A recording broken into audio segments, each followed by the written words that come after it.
Փառք Տիրոջը։ Եվ այսպես սիրելիներ, Աստված ևս մեկ հնարավորություն մեզ ընձեռեց, որպեսզի մենք ոչ միայն նրան փառաբանենք, այլ ավելի մեր աստվածաշնչության մեջ ևս մեկ օր առաջ շարժված լինենք։ Բազմաթիվ անգամներ շատ քարոզիչներ բեմերուն քարոզների ընթացքում եւ ես էլ այդ քարոզիչների հետ միասին միշտ մղում ենք աստվածաշնչողության։ Եվ ինչ է մեր պաշտամունքը, ինչի համար ենք մենք հավաքվում, եթե ոչ Աստծուն ավելի ճանաչելու։ Եթե միայն մենք բավարարվում ենք մեր սովորութային կարգով, աղոթք անելով, երգելով եւ վերջապես ինչ որ Սուրբ Գրքից համարներ լսելով եւ մեր տները գնալով, իհարկե սա մշտապես կատարվում է, բայց խորքային առումով նպատակը ո՞րն է։ Այն նպատակային ենք մենք ընկալում մեր ամեն մի պաշտամունքին մասնակցելը, որ մեզ աստվածաշնչողության է տանում, որ մեր ներքին կարիքը աստվածաշնչողությունն է եւ ոչ թե Աստծո առջեւ ինչ որ մի բան անելը։ Այս է խնդիրը, որի շուրջ այսօր պիտի խորհենք։ Որովհետև ամենատարբեր հավատքի ընկալումներ կան մարդկանց մեջ եւ յուրաքանչյուրն ունի իր ընկալած, իր չափաբաժինը, թե ինչպես պետք է պաշտել Աստծուն, ինչի համար պետք է պաշտել Աստծուն, եւ վերջապես յուրաքանչյուրը իր հոգեվոր կյանքը դասավորում է այնպես, ինչպես իր ներքին պահանջմունքներն են։ Բայց մենք հետևում ենք որպես Քրիստոսի աշակերտներ մեկ միաբան այդպես ընկալմամբ Աստծուն պաշտելու գաղափարը։ Մենք հետամուտ ենք, որպեսզի լինենք մեկ նպատակով, մեկ շնչով, մեկ հոգով Աստծուն ճանաչելու եւ այդ Աստծուն պաշտելու։ Երբ մենք խոսում ենք աստվածաշնչողության մասին, երբ այս հարցն էլ մենք յուրաքանչյուրին տանք, ովքեր հավատում են արդեն Աստծուն, ամեն մեկը ինչ որ մի բացատրություն կարող է տալ։ Սակայն ես ուզում եմ ուղղակիորեն այդ բառին անդրադառնալ։ Աստվածաշնչողությունը, ինչպես որ Աստծո անձի հետ հաղորդ լինել է նշանակում, ինչպես որ է նա, ձեզ կզարմացնի, եթե ասեմ բացարձակապես անհնար է։ Ինչի նկատի ունեմ, երբ ես ասում եմ, որ աստվածաշնչողությունը ուղղակի եթե Աստծո անձ ընկալմամբ ենք մենք փորձում մեր կյանքում դասավորել այդ աստվածաշնչողությունը ընկալել, մենք սխալ ենք թույլ տալու։ Ինչու՞։ Որովհետև Աստված սահմանափակ միանձնավորություն չէ, որ ասես ես նրան ճանաչեցի, ես նրան գիտեմ։ Բազմաթիվ անգամներ դուք Աստծո հատկությունների մասին, նրա էության, նրա անձի մասին Աստվածաշնչից վկայություններ ունեք։ Օրինակ, ինչպես կարելի է անսահմանությունը ճանաչել։ Ինչպես կարելի է երկինք, երկիրը, արևը, լուսինը եւ այլն լուսատուները եւ դրանից դուրս տեսանելի ու անտեսանելի ստեղծողին քո խղճուկ բանականությամբ կամ քո աչքերով կամ չգիտեմ ինչ որ կերպերով ասես թե ես հաղորդ եմ եւ նրան ճանաչեցի։ Բայց սրա կողքին այնուամենայնիվ մենք տեսնում ենք Աստվածաշունչը մեզ վկայում է, որ Աստված հրահանգում է իրեն ճանաչել։ Ուրեմն ինչպես անճանաչելին ճանաչենք։ Այս է խնդիրը, որ շատերը սրա մասին չեն մտածում, հետևաբար իրենց ներքին մտածումունքների մեջ, իրենց հոգևոր կյանքի պաշտամունքների մեջ որոշակիորեն Աստծո վերաբերյալ ինչ որ մի հատ իմիջ է ձևակերպված, որը հնարավոր է եւ մարդու համար դա մոլորության տանի։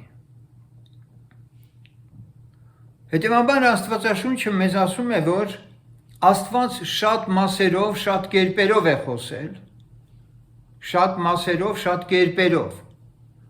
Եվ նրան որևէ ֆիքսված որպես կերպարանք ունեցող մեկի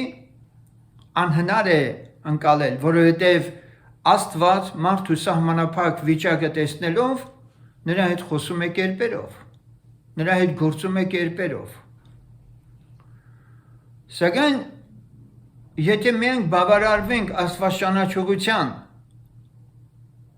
բացատրությունը այս կերպ, ինչպես որ քիչ առաջ լսեցինք, մենք ելի սխալ թույլ տված կլինենք, քանի որ այնուամենայնիվ հայտնության գրքում մենք կարդում ենք, որ Աստված թույլ կտա իր հետ հաղորդ լինել, ինչպես որ է։ Բայց այստեղ էլ մի խնդիր կա, եթե Աստված թույլ պիտի տա, որ ինչպես որ է իր հետ հաղորդ լինել, ապա մենք ելի այս մարմնի մեջ գտնվելով այս համարի իսկությունն ու խորությունը ելի չենք կարող հասկանալ, քանի դեռ այս մարմնից դուրս չենք եկել։ Եվ մենք կարդում ենք այդ մասին, որ Հովհաննեսն ասում է առաջի Հովհաննու 3:2-ում, սիրելիներ, հիմա Աստծո որդիք ենք, եւ տակավին հայտնված չէ, թե ինչ պիտի լինենք։ Մեզանից ոչ մեկը չի կարող ուղղակի հասկանալ մարմնից դուրս ինչպիսին կլինի ինքը։ Բայց գիտենք, թե երբ որ նա կհայտնվի, նրան նման կլինենք, որովհետև կտեսնենք նրան ինչպես որ է։ Այս համարը նորից խնդիր է առաջացնում, քանի որ Աստված անմերձենալի լույսի մեջ է բնակվում, որին հնարավոր չէ մերձենալ, մոտիկանալ։ Այո, նա միշտ էլ կմնա հավիտենության մեջ էլ անհասանելի, անճանաչելի մինչև, չգիտեմ, ժամանակ չդնենք, միշտ էլ ինքը կլինի անհասանելի եւ անճանաչելի։ Բայց այստեղ մենք կարդում ենք, որ մենք կտեսնենք նրան ինչպես որ է, բայց ինչպես։ Նրա նման լինելով, ում նման լինելով։ Տեր Հիսուս Քրիստոսին։ Եվ թե ինչ կերպարանք կունենա Քրիստոսը, որին նման կլինենք մենք, դա բնականաբար հասու է երկնքում, որովհետև Աստծո որդին մարդացավ, որպեսզի մեզ Աստծուն մոտեցնի, իրեն կերպարանակից անի։ Սակայն այստեղ նորից մենք հանդիպում ենք այդ խնդրին, որ մենք կերպարանակից ենք լինում ընդամենը Աստծո որդուն։ Եվ Սուրբ Գիրքը մեզ ասում է այդ մասին, որ հիմա մենք հայելու մեջ ենք տեսնում, բայց այն ժամանակ կտեսնենք նրան ինչպես որ է։ Սակայն ելի ինչպես որ է արտահայտությունը չպետք է հասկանալ, որ լիարժեք մինչև վերջին հատակն այդպես մեր Աստվածճանաչողությունը 100% ընկալված կլինի։ Ինչպես որ է, դա նշանակում է արդեն հոգևոր աշխարհում Աստծո հայտնության կերպին հաղորդ կլինենք։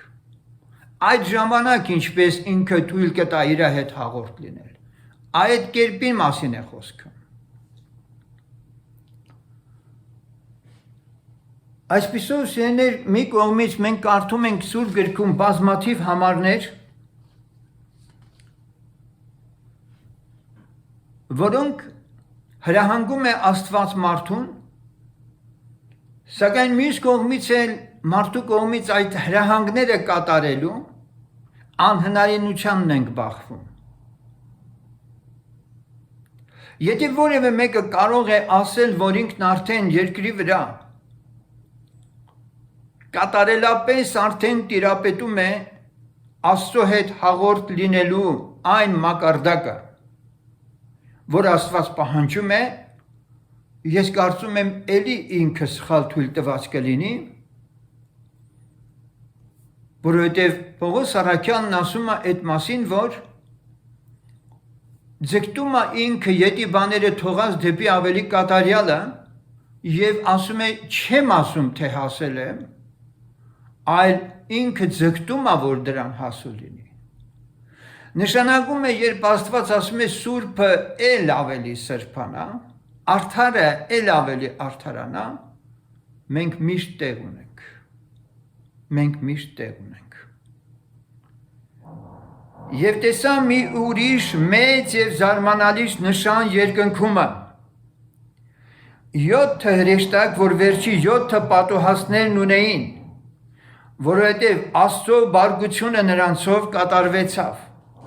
Եվ տեսա իբրև ապակեղեն ծով կրակով խառնված, և նրանց, որ հաղթում են գազանին, և նրա պատկերին, և նրա դրոշմին, և նրա անունի թիվին, որ կանգնած էին ապակեղեն ծովի վրա։ Եվ Աստծո քնարներն ունեին, և երգում էին Աստծո ծառա Մովսեսի երգը և գարի երգը, ասելով. մեծ և զարմանալի են քո գործերը, Տեր Աստված ամենակալ, արդար և ճշմարիտ են քո ճանապարհները, ով սուրբերի Թագավոր։ Հայտնության 15-ի 3-ը լսեցինք։ Ուրեմն մենք այստեղ լսում ենք, որ նրանք, ովքեր երկնքում են, առաքյալը ինքը տեսել է մեզ էլ այդ ցուցակում, որովհետև այս ամենը ապակեղեն ծով, որ մենք կարդում ենք փրկվածներն են, և Աստծո քնարներն երգում էին Աստծո ծառա Մովսեսի երգը և գարի երգը։ Այստեղ երկու բան մենք տեսնում ենք իրարից տարբեր։ Կա Մովսեսի երգ և կա գարի երգ։ Սա նշանակում է, որ այդ ապակյա ծովի մեջ հին ուխտի բոլոր սուրբերն են և նաև նոր ուխտի բոլոր սուրբերը։ Եվ ինչ են երգում. մեծ և զարմանալի են քո գործերը, Տեր Աստված ամենակալ, արդար և ճշմարիտ են քո ճանապարհները, ով սուրբերի Թագավոր։ Այստեղ մենք լսում ենք շատ հստակ գրված գործերի մասին Աստծո և նրա ճանապարհների մասին։ Եվ պիտի ասեմ, որ այսօրվա իմ պաշտամունքի մեջ եղած քարոզի նյութը, որ ձեզ պիտի հաղորդեմ, հաճախ այդպես լինում է, մարդկանց հետ շփվելու արդյունքում Աստված իմ ուշադրությունը հանկարծ որոշ գաղափարների վրա է դարձնում այդ զրույցների ընթացքում, և հետո ես դրանց շուրջ մտորում եմ և հանկարծ իմ համար բացահայտում եմ բաներ, որոնց վրա ուշադրություն չէի դարձրել նախկինում։ Այդպես եղավ նաև մի քույրիկի հետ հանդիպելու ժամանակ, երբ որ պատերազմական գոտուց, որտեղ ռումբեր են թափում Ուկրաինայում, ասենք իրենց քաղաքում, մի փոքրիկ վկայություն արավ ինձ, ասում է, երբ որ մեր քաղաքում այդ ռումբերը թափում էին, առաջինը, որ միանգամից եկեղեցին լքեցին, եղան սպասավորները, և մենք հիմա առանց սպասավոր մնացինք։ Նրանք շատ արագ էվակուացվեցին և հեռացան երկրից և հիմա գտնվում են Եվրոպայում։ Սակայն ասում է, ես մոտեցա պատուհանին հերթական ռմբակոծության ժամանակ, որ ապակիներն էլ ջարդվել էր արդեն, և շուռ եկա ամուսնուս, ասում եմ, հիմա մենք ինչ պիտի անենք, ասում է, ամուսինս ընդամենն ինձ ասեց, այդ պատուհանից մի փոքր ետ քաշվիր։ Ասում է, հանգիստ, սառնասիրտ կերպով ընդամենը դա ասեց ինձ։ Եվ իհարկե, ասում է, մենք էլ էինք փորձ կատարել, որպեսզի դուրս գայինք այդ քաղաքից, սակայն մեր դուրս գալը չստացվեց։ Հետո մեզ Աստված հասկացրեց, որ դուք իմ ճանապարհների մեջ գնալու խնդիր ունեք։ Այո, դուք իմ գործերը տեսնում եք, սակայն իմ ճանապարհները դուք չգիտեք։ Այսպիսով հնարավոր է մարդը Աստծո գործերը միշտ էլ տեսնի, սակայն այդպես էլ Աստծո ճանապարհները չճանաչի։ Աստված իր գործերով,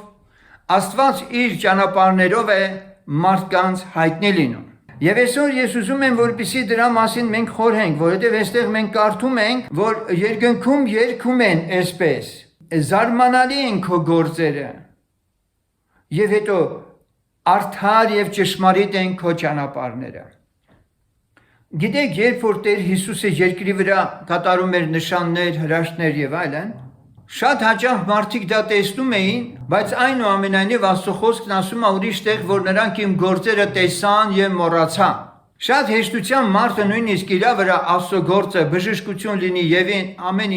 ինչ որ օրինակ 10 բորոտները տեսան Աստծո գործը իրանց կյանքում։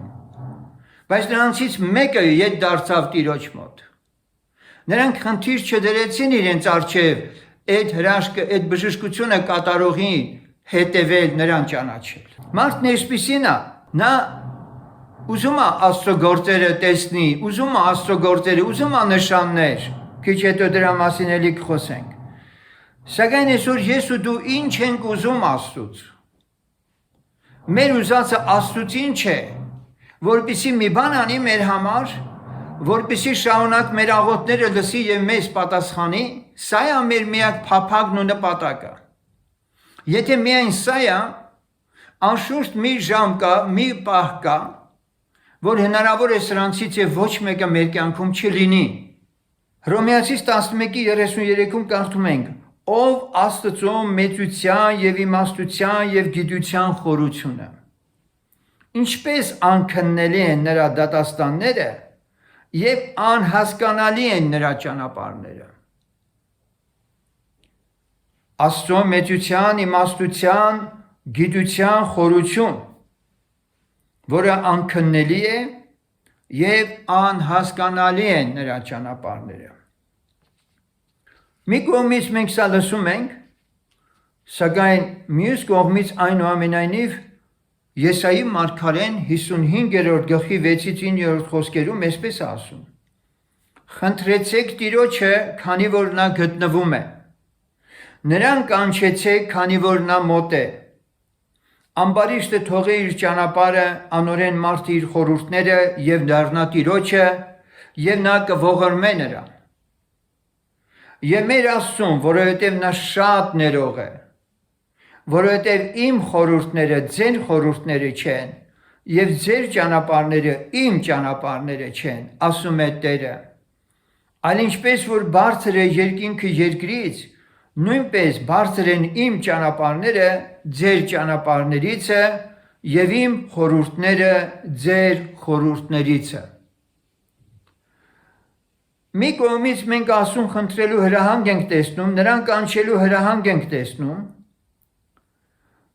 Մյուս կողմից մենք տեսնում ենք, որ Աստծո խորհուրդները, նրա ճանապարհները շատ բարձր են, ինչպես քիչ առաջ լսեցինք, անհասկանալի, ես կասեի անհասանելի նույնիսկ։ Այո, մարդը նշան է ուզում։ Աստծո գործն է ուզում տեսնել, անմիջապես նրան տեսնելու խնդիրը մեջտեղից դուրս է եկած, բնականաբար ամեն բանական արարած պիտի սա հասկանա։ Սակայն Աստծո գործելու ոճերը, նրա եղանակները հնարավոր է, անգամ Աստված ասում է նա իր բնությանը, նա կխոսի իմ արարչիս մասին, բայց այդ արարիչն ով է, ինքը ով է, ինչպես որ է,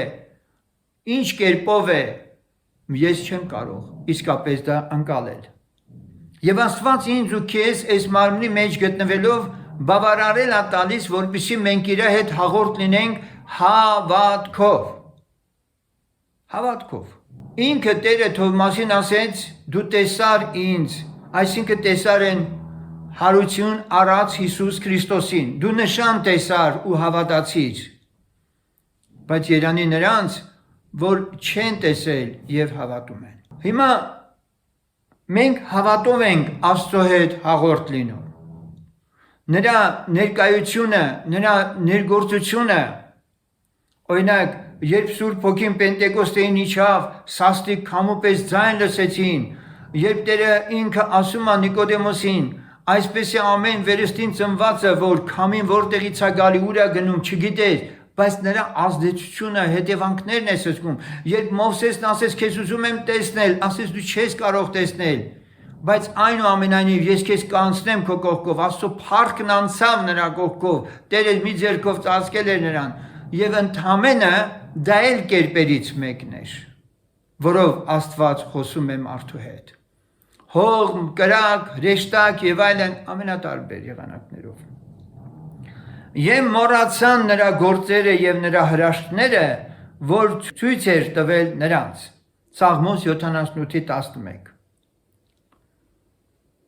Իսկ Եբրայեցից 3:10 կարդում ենք. նրա համար զզվեցի այն ազգիցը եւ ասեցի. միշտ մոլորվում են սրտով եւ նրանք չճանաչեցին իմ ճանապարհները։ Նրանք չճանաչեցին իմ ճանապարհները։ Օրինակ ինքը Մովսեսը շատ լավ ճանաչած լինելով Աստծո հայտնության կերպերին, որովհետև նրա բազուկը շրջում էր նրա հետ, հետևյալ խոսքերը ասեց Տիրոջը. Եվ հիմա աղաչում եմ, եթե քո առաջին շնորհքը գտա, խնդրեմ ինձ իմացրու քո ճանապարհները, որ ճանաչեմ քեզ, որ քո առաջին շնորհքը գտնեմ, եւ տես, որ այս ազգը քո ժողովուրդն է։ Մովսեսը խնդրում է Աստծուց, որպեսզի Աստված իմացնի իրեն իր ճանապարհները։ Եվ եթե այդ ճանապարհները միայն հայտնի լինեն Մովսեսին, դա բավարար հիմք է, որ Մովսեսն ասի ես ճանաչում եմ Աստծուն։ Եվ սա իսկապես այդպես էլ կա։ Եվ այսպես մենք այսօր շեշտադրումն անում ենք ոչ թե Աստծո արած գործերի վրա միայն, այն առավել ևս մեր սրտում դրել ենք ճանաչել նրա ճանապարհները։ Եվ նա ասեց. իմ երեսը պիտի գնա եւ ես քեզ կհանգստացնեմ։ Եվ Մովսեսն ասեց դրան. եթե քո երեսը մեզ հետ չգնա, մեզ այստեղից մի հանիր։ Եվ ինչով պիտի գիտացվի, թե շնորհք գտա քո առաջին ես եւ քո ժողովուրդը, չէ որ քո մեզ հետ գնալովը։ Եվ այսպես ես եւ քո ժողովուրդը երկրի երեսի վրա եղած բոլոր ժողովուրդներիցը կգերազանցենք։ Ելից 33-րդ գլխից լսեցինք։ Սերներ, Մովսեսին Աստված ընտրեց Իսրայել ժողովրդի առաջնորդ։ Եկեք նայենք խնդրին մի շատ այսպես արդիական առումով։ Եվ հատկապես այս օրինակը, այս խոսքը վերաբերում է բոլոր նրանց, սկսած ինձանից, ովքեր եկեղեցում ծառայություն են մատուցում։ Դեր Տիրոջ առջև ընտրվել որպես առաջնորդ, սա դեռ չի նշանակում, որ դու արդեն կարող ես այդ ժողովրդին առաջնորդել։ Ամեն անկեղծ հովիվ, ամեն անկեղծ սպասավոր իր ձունքի վրա ողբ ու աղաղակ ու լաց պիտի միշտ մատուցի Տիրոջը իր ծառայությունը աստվածահաճո կերպով մատուցելու նպատակով։ Բայց եթե շարժվում է իր շնչից եւ ամբոխի հաճություններից, վայ այդ սպասավորին։ Եվ ահա ինքը Մովսեսը մեզ օրինակ է ցույց տալիս, թե մենք ինչպես պետք է այդ ժողովրդին, որոնց սպասավորում ենք, առաջնորդենք։ Ասում է, եթե քո երեսը մեզ հետ չգնա, մեզ այստեղից մի հանիր։ Արդյոք դու այսօր, որ եկեղեցի ես առաջնորդում, դու այս աղոթքը անում ես, Տեր Աստված, ինձ օգնիր, որ քեզ հաճելի կերպով ես սպասավորեմ այս ժողովրդին։ Ես կարողանամ առաջնորդել նրանց։ Իսկ ինչպես կարող եմ ես առաջնորդել, եթե դու ինձ չղեկավարես, չառաջնորդես եւ ցույց չտաս քո ճանապարհները, որովհետեւ մենք բոլորս քեզ ենք ուզում հետևել։ Եթե այսպեսի աղոթք ես անում, Աստված օրհնի քեզ։ Եթե շարունակաբար քո նպատակը Տիրոջ ճանապարհները ճանաչելն է եւ այդ ճանապարհները սովորեցնելն է, այն հոտին, որին դու առաջնորդում ես, երանելի անձես։ Ինքը Պողոս Առաքյալը առաջի Կորինթացիս 4:17-ում ասում է հետևյալ խոսքերը։ Ինքը նաև նամակների մեջ շատ անգամներ իր գործակիցների հետ է խոսում եւ ինքն ասում է նրա համար Տիմոթեոսին ուղարկեցի ձեզ մոտ, որ իմ սիրելի եւ հավատարիմ որդին է Տերով, որ ձեզ հիշեցնե իմ ճանապարհները, որ Քրիստոսում են։ Ուրեմն նախ ինքը Պողոս Առաքյալը Քրիստոսի ճանապարհների մեջ է, նրա առաջնորդությունը ունի իր հոգևոր կյանքում, երկրորդը Տիմոթեոսն էլ ինքը տեղյակ է այդ ճանապարհներին, որ Քրիստոսումը ինքը Պողոսը գնում է, հետևաբար Պողոսը վստահում է Տիմոթեոսին, որ ինքը կարող է եկեղեցուն Պողոսի մասին այդպիսի վկայություն անել, որ Պողոսը Քրիստոսումն է եւ Պողոսը Քրիստոսի ճանապարհների մեջ է գնում։ Ինչպես տեսնում ենք, սրանք մենակ գեղեցիկ խոսքեր չեն, այլ պահանջված։ Ես համոզված եմ, որ նրանք, ովքեր սա հասկացել են, ինչ է նշանակում այդ ճանապարհներով գնալ, որ Քրիստոսումն է, ասել է, թե առաջնորդվում է անձամբ Քրիստոսով, երբեք նրանք, ովքեր այդ վիճակի մեջ են, իրանց շնչից ու մարմնից ոչինչ չեն փորձի անել։ Սաղմոս 2:25 Սաղմոսի 4-5-ում ասում է. Ցույց տուր ինձ, ով Տեր, քո ճանապարհները, սովորեցրու ինձ քո գնալու ճանապարհները, առաջնորդիր ինձ քո ճշմարտությունը եւ սովորեցրու ինձ, թե դու ես իմ փրկության Աստվածը, քեզ եմ հույս դրել ամեն օր։ Ցույց տուր ինձ, ով Տեր, քո ճանապարհները, սովորեցրու ինձ քո գնալու ճանապարհները։ Տարիներ առաջ, երբ որ մենք բոլորս մեծ ուրախությամբ լսում էինք գերմանացի ավետարանիչ Ռեյնհարդ Բոնկեին, որը Աֆրիկայում շատ մեծ ավետարանչություն էր արել, նորադարձ եղած ժամանակ հիշում եմ կրակե կոնֆերանս էր կոչվում, կարծեմ այդ կոնֆերանսը, որում ինքը ներկա էր, եւ հանկարծ իր խոսքի ընթացքում առաջի շարքից մեկը բարձրանում է բեմ եւ Բոնկեի ձեռքից վերցնում միկրոֆոնը։ Միկրոֆոնը վերցնում է Բոնկեի ձեռքից եւ մի տեսակ Բոնկին այդ պահին կարկամած չի հասկանում ինչ տեղի ունեցավ եւ սկսում մարգարեանալ։ Բեմում են գտնվում Բոնկին եւ իր կինը։ Այդ պահին մարգարեն անմիջապես հրավիրում է Բոնկիի կնոջը ամբողջ կոնֆերանսի առաջ այդ բեմի վրա, բեմահարթակի վրա։ Եվ դառնում է դեպի այդ կնոջն ու ասում. ես այնպես եմ արել, որ քո ամուսինը ճանաչում է իմ ճանապարհները։ Խոնարհվիր եւ հնազանդիր իրեն։ Դուք պատկերացնում եք։ Իմ մոտ տպավորվել է հենց այդ խոսքերը։ Ես այնպես եմ արել, որ Բոնկին ճանաչում է իմ ճանապարհները։ Սա շատ հրաշալի վկայություն է։ Տերը օրհնի, որպեսզի մենք նախանձավոր լինենք Աստծուց ունենալ նման վկայություն։ Ես ելի եմ կրկնում։ Մնալ միայն հավատացյալի կարգավիճակում, որ ես աղոթում եմ Աստված տալիս է, ես պաշտում եմ իրան, ես ինձ բավարար է, եւ չգնալ Աստծո հետ ներդաշնակ հաղորդակցության ճանապարհները ճանաչելու, այդպես ճանապարհով։ Սա ուղղակի մեզ հնարավոր է մեկ օր հանկարծ լճացման տանի եւ մենք փակուղում հայտնվենք։ Թե չէ էլի հրաշք նշանանողներն ասեցին, չէ որ քո անունով ես արինք Տերը կասի չեմ ճանաչել ձեզ։ Ինչու չի ճանաչել։ Որովհետև դուք ինձ ճանաչելը չեք առաջին պլանում։ Առաջին խնդիրը ձեր ինձ ճանաչելը չի եղել։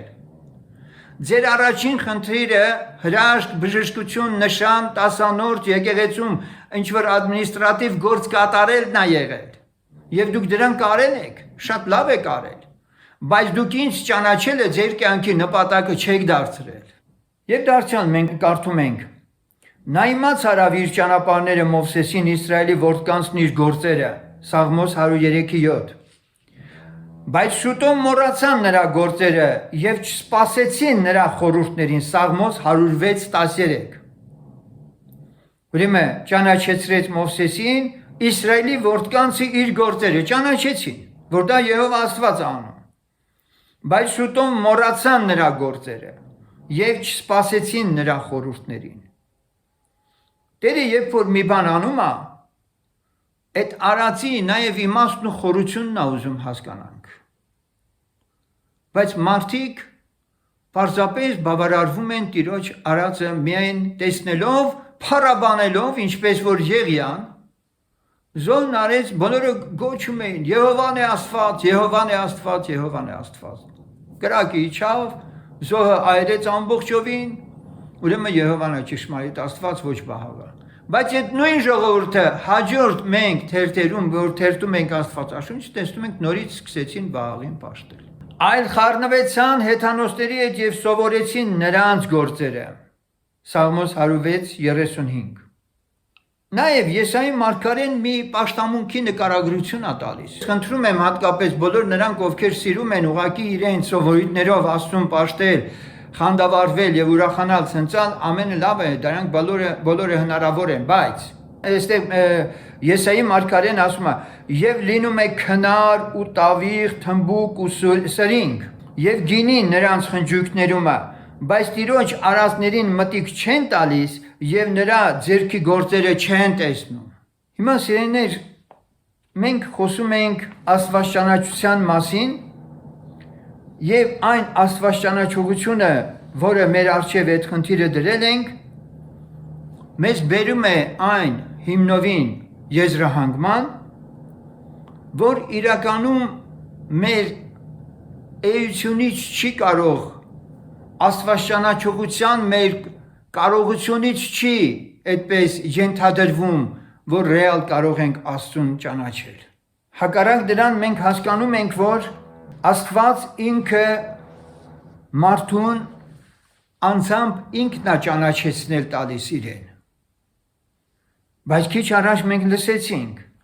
երբ որ մարդիկ դա խնդրում են Աստծուց,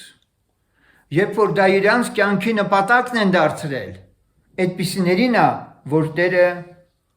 ճանաչել է տալիս իրեն։ Այո, Աստված օրենքներ տվավ,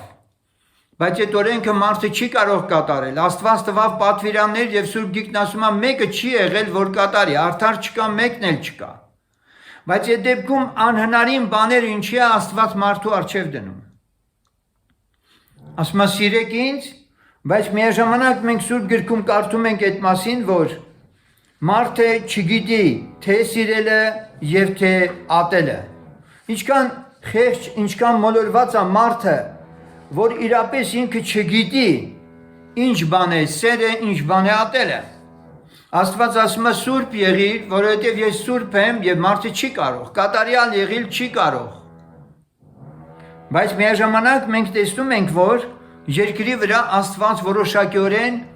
հասակ է տվել մարդկանց և եկել են այդ մակարդակին, որ Աստված ուզել է և դա բավարարել է իրեն, որ երկինք տանի նրանց։ Եվ մենք Սուրբ Գրքում էլի կարդում ենք մարդկանց ներքին հոգեբանության մասին, որոնք աստվածպաշտությունը, աստվածճանաչողությունը իրենց շատ անգամներ համարել են այն ամենը, ինչ որ Աստված ցույց կտա, որ իբրև անում է։ Փարիսեցիները և սադուկեցիները նրա մոտ եկան և փորձելով նրանից ուզում էին, որ երկնքից մի նշան ցույց տա նրանց։ Մատթեոս 16:1, Մատթեոս 16:4-ում Տեր Հիսուսն ասում է. «Չար և շնացող ազգը նշան է խնդրում, և նշան չի տրվիլ նրան, բայց միայն Հովնան մարգարեի նշանը և նրանց թողեց և գնաց»։ Երբ որ մարդիկ Աստծուց ուղղակիորեն ուզում են ներգործուն մի որևէ երևույթ, մի որևէ բան տեսնել, բայց իրենց նպատակը այդ Աստծուն անողին ճանաչելը չէ, երբ որ մարդիկ անընդհատ Աստծո խոսքը կարող են թերթել ու քարոզել, բայց խոսողի հետ հաղորդ լինելը նպատակը չի իրենց, ես կարող եմ ասել, որ Աստծո առաջ չկա ավելի զզվելի ու զազրելի բան, քան այս ամենն է։ Դրան հակառակ, Ինչպես որ այսօր փարիսեցիների օրինակն ենք լսում, այսօր կեղծ քրիստոնյաները նույնպես են վարվում, դրան հակառակ մենք Սաղմոս 86:11-ում կարդում ենք. Տեր, ցույց տուր ինձ քո ճանապարհը, որ գնամ քո ճշմարտության մեջ, միացրու իմ սիրտը քո անունիցը վախենա։ Օրինակ, ես այս խոսքերը, որ ասում եմ, իմ մարմնով կարծես դող անցնում։ Ինչպես կարող է մարդը այս աղոթքը չանի, բայց բավարարվի այն պաշտամունքով, որ ինքն է ուզում։ Եվ հիմա ես ուզում եմ նորից վերադառնալ աստվածաճանաչողության ելակետային մի քանի դրվագների։ Երբ որ երեխայի պես էի խոսում, երեխայի պես էի մտածում, երեխայի պես էի համարում, բայց երբ որ մարդ եղա, այն երեխայության բաները խափանեցի։ Սա Պողոսի խոսքերն են։ Առաջի Կորինթացիս 13:11։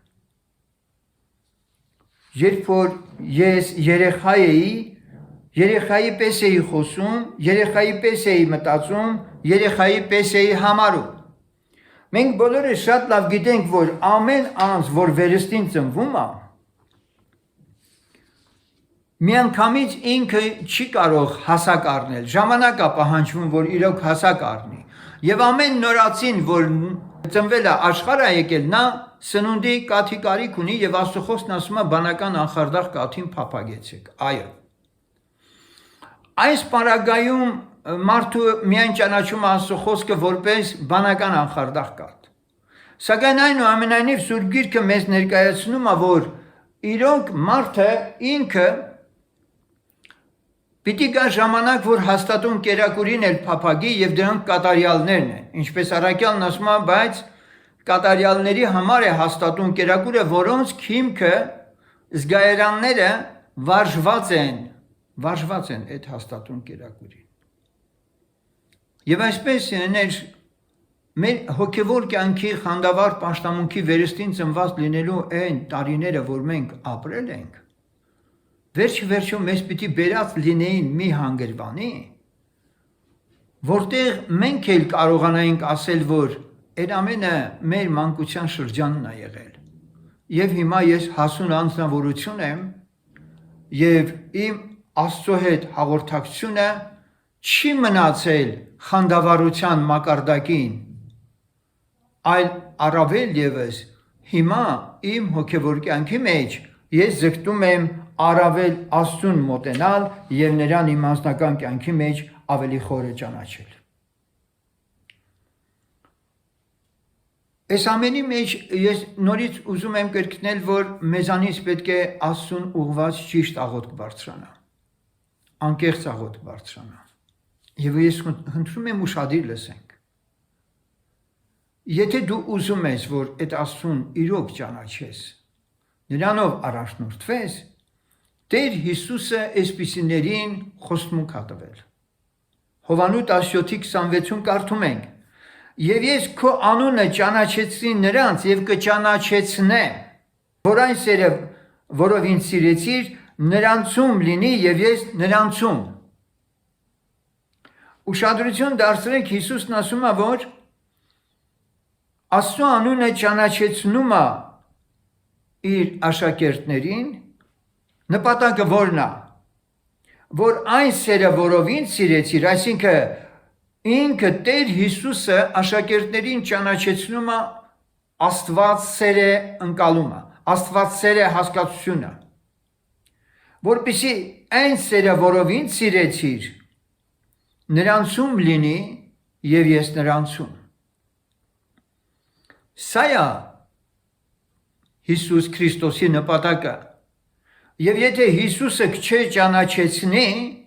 հետևաբար այդ սերն էլ, որ դու ասում ես սիրում ես Աստծուն, բավարար չի լինելու, որովհետև միայն Հիսուսի ճանաչեցնելու արդյունքում է, որ այդ սերը քո մեջ է գալիս, եւ դա բերում է Տեր Հիսուսը ինքը։ Այդ ժամանակների մեջ մենք շատ բաներ ենք ուզում հասկանալ մեր շրջապատում ինչ է տեղի ունենում։ Այո, նոր աշխարհակարգի ձևավորման process-ը գնալով ավելի արագանում։ Եվ հիմա ես ուզում եմ նաև տեղափոխվել մի դաշտ աստվածաշնչողության, նրա ճանապարհների ու գործերի ընկալման, որ շատերի համար դեռևս փակ է այս խնդիրը։ Բազմաթիվ հավատացյալներ մտածում են, թե կարողանալու են շարունակել իրենց շքեղ այդպես կառույցներում, ժողովարաններում պաշտել Տիրոջը։ Մոտենում է արդեն այս երկրպագության շղթայի ավարտն էլ։ Աշխարհը անճանաչելիորեն փոխվելու ընթացքի մեջ է։ Պրոցեսները գնալով ավելի են արագանում։ Եվ եթե դու բավարարվել ես միայն կոմֆորտի մեջ Աստծուն երկրպագելով գոհանալ, որ նա քեզ տվել է ամեն ինչ եւ դու փառք ես տալիս նրա տվածով, մեկ օր էլ այդ ամենից ես էլի մի քանի անգամներ սա հիշեցրել եմ, դու կզրկվես։ Եվ ռեալ քո աստվածպաշտության քննությունը այդ օրը կսկսվի։ Ես անչափ մեծ իրադարձության մասին ունեմ շատ փոքրիկ հայտնություն Սուրբ գրքից, որ ուզում եմ հաղորդել։ Որով ես ուզում եմ մի փոքր ուղակի հատկապես վարդապետների, ավետարանիչների, քարոզիչների խոսքերը, որ դուք լսում եք, եւ նրանք էլ ովքեր դա անում են, մի պահ կանգ առնեն եւ փորձեն հասկանալ, սա մի հատ փոքրիկ դրվագ եմ ես ներկայացնելու։ Այն ինչ որ իրենք մեկնում են, այն ինչ որ դու լսում ես, արդյոք Աստվածանից հնչող խոսքեր են եւ Աստծուց եղած հայտնություններ են, որ խոսում ես, քարոզում ես եւ դու որ լսում ես։ Եվ այդ օրինակը, որը ես ուզում եմ հատկապես բերեն նրանց համար, ովքեր իրենց վերջին օրերի գիտակներ են կարծում, փորձում են կարծիքներով ուղակի կերակրել եկեղեցիները։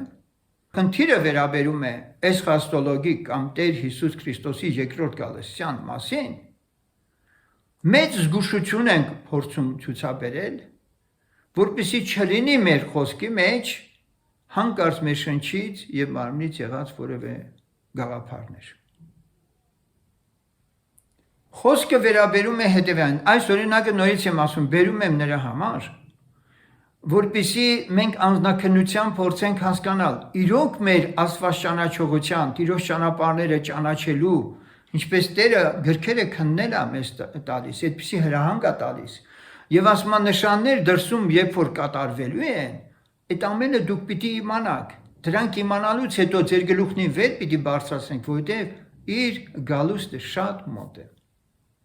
Դա չի լինելու ռադիոյով, հեռուստատեսությամբ կամ մամուլով կամ չգիտեմ համացանցում ինչ որ մեկի հրճակումով, որ պատրաստվեք Տերը գալիս է արդեն, ինչպես որ արդեն 2000 տարի է շարունակ ասում են։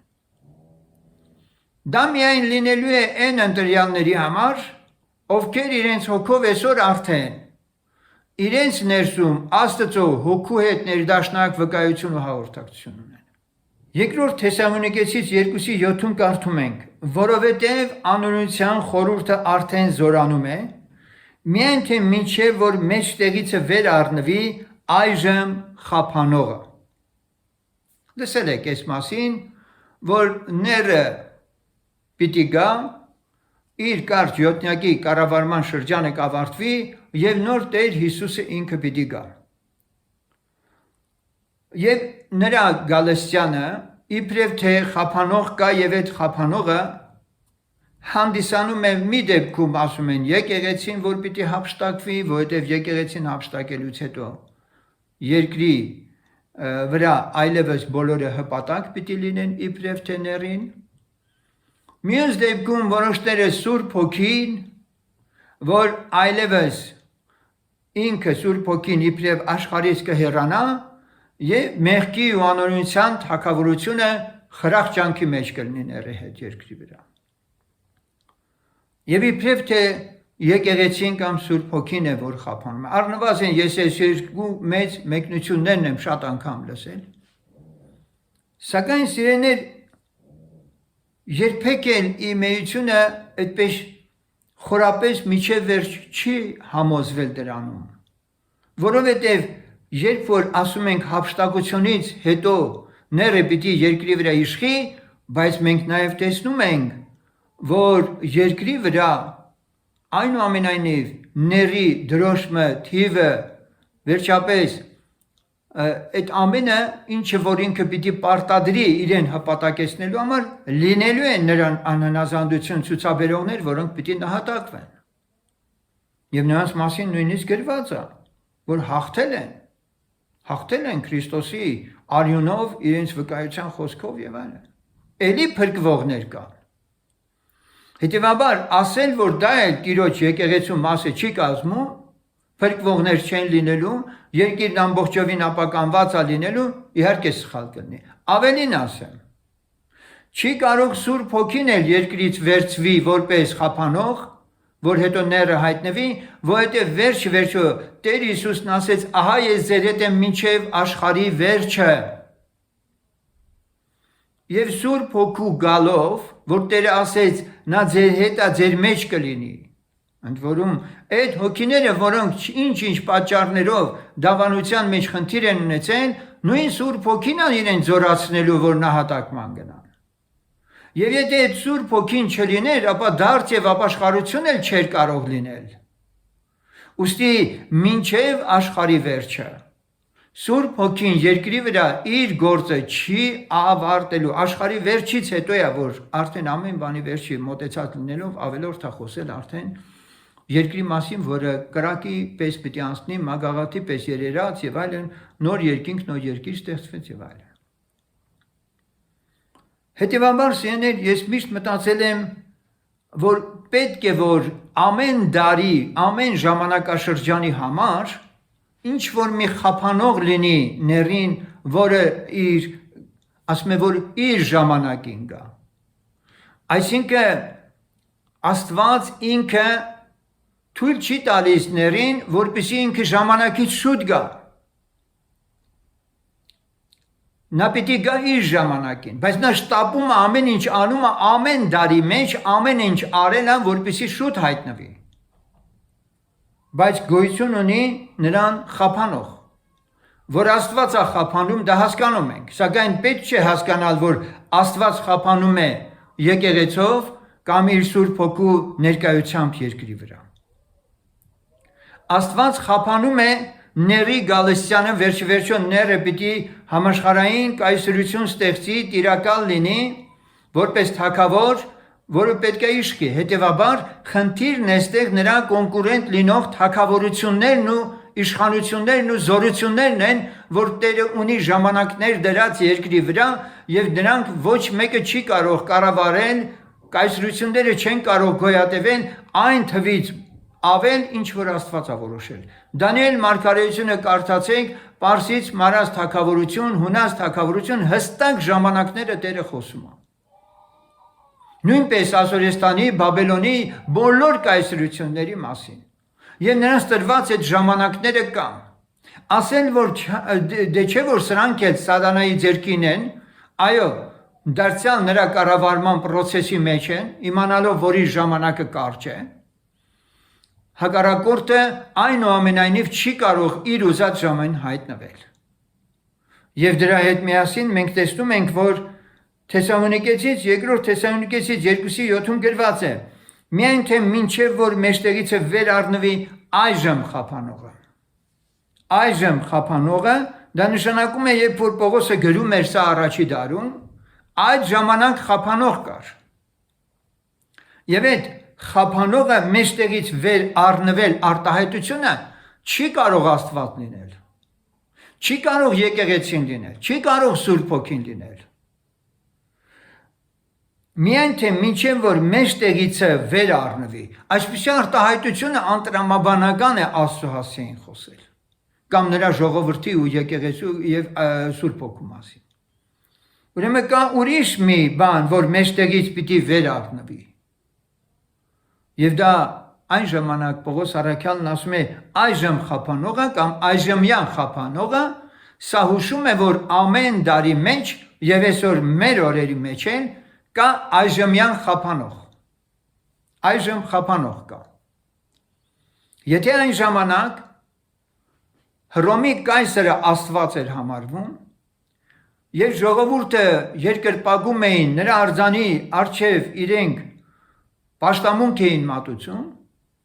հակառակորդն ու ները չէր կարող հայտնվել, որովհետև կայսրության կայսրը դեռևս խափանող էր։ Բայց այդ ոգին խափանելու կայսրության 2000 տարի շարունակ երկրի վրա կա։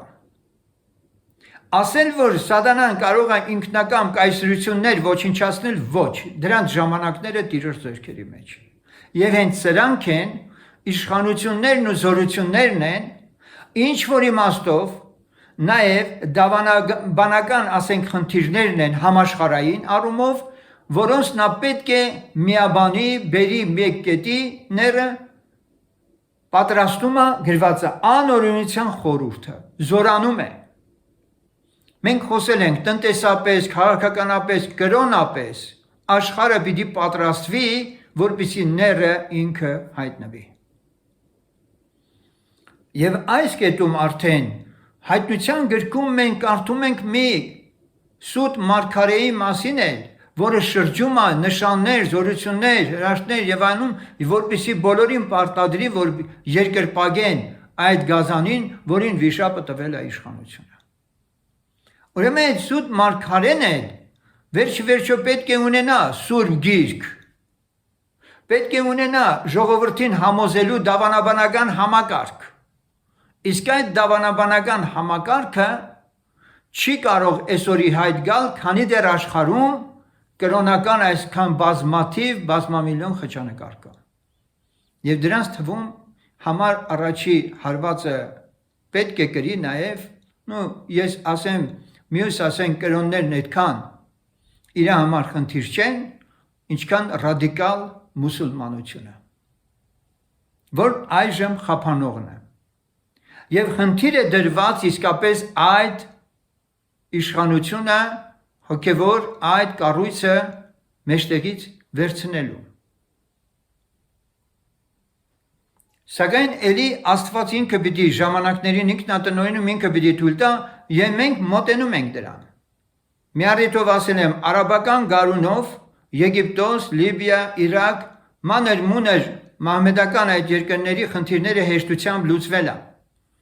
Սակայն կան խոշորներ, որոնց հարցն է այսօր դրված արդեն, եւ իրենք դա սկսել են հասկանալ։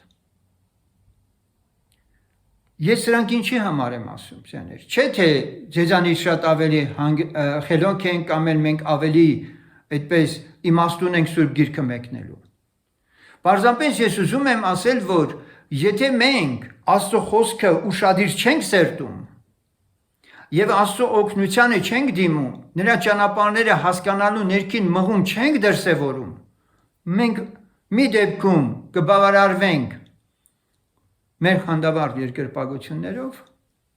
բայց Աստծո հետ հաղորդ լինելու եւ նրա ճանապարհները ճանաչելու խնդիր չենք դնի,